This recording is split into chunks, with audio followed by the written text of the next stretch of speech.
Teresa, gising. Gising.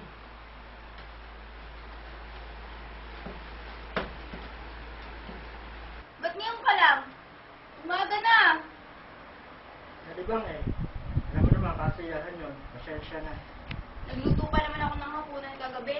Tapos nangako kang uuwi ka ng maaga. Sana man lang tumawag ka o nag-text para hindi ako mukhang tanga dito naghihintay sa'yo. Tama na nga yung dramang yan.